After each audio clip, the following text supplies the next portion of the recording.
ଥରେ ମୁଁ ସମୁଦ୍ର କୂଳରେ ଜଣେ ସ୍ତ୍ରୀ ଲୋକଙ୍କୁ ଦେଖିଲି ଓ ସାଙ୍ଗରେ ଥାଏ 3 ବର୍ଷର ଝିଅ। ତାଙ୍କ ପାଖକୁ ଯାଇ ପଚାରିଲି, ଭଉଣୀ, ଏମିତି ନିଛାଟିଆ ଜାଗାରେ ତୁମେ ଏମିତି ଏକା? ଆଜିକାଲି ଦୁନିଆ ଭଲ ନୁହେଁ।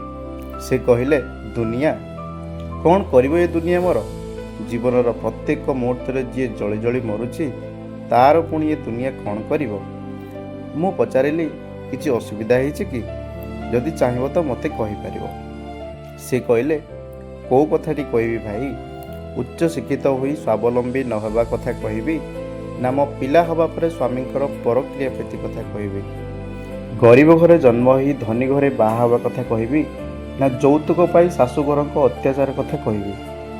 ତାଙ୍କର ଏମିତିକା କଥାରେ ମୁଁ କିଛି ବୁଝିପାରିଲିନି। ପରେ ଧୀରେ ଧୀରେ ସବୁ କଥା ଶୁଣିଲା ପରେ ଜାଣିଲି, ସେ ଜଣେ ମଧ୍ୟବିତ୍ତ ପରିବାର ଘରର ଝିଅ, ଉଚ୍ଚଶିକ୍ଷିତ ମଧ୍ୟ, ହେଲେ ବାହା ହୋଇଥିଲେ ଗୋଟେ ଧନୀ ଘରେ।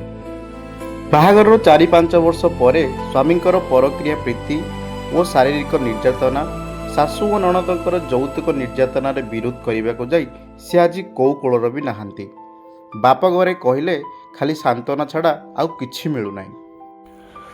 ତ ଆଜି ସମସ୍ତ ଭଉଣୀମାନଙ୍କୁ ମୋର ଗୋଟିଏ ପ୍ରଶ୍ନ, ଏତେ ଉଚ୍ଚଶିକ୍ଷିତ ହୋଇ ନିଜକୁ ସ୍ୱାବଲମ୍ବୀ ନ କରିବା ଆଗରୁ ଏତେ ବଡ଼ ନିଷ୍ପତ୍ତି ନେବା କେତେ ଦୂର ଠିକ୍? କାଲି ଆପଣଙ୍କ ସହ ଏମିତି କିଛି ନ ଘଟିବ, ତାର କିଛି ଗ୍ୟାରେଣ୍ଟି ଆପଣମାନେ ଦେଇପାରିବେ କି?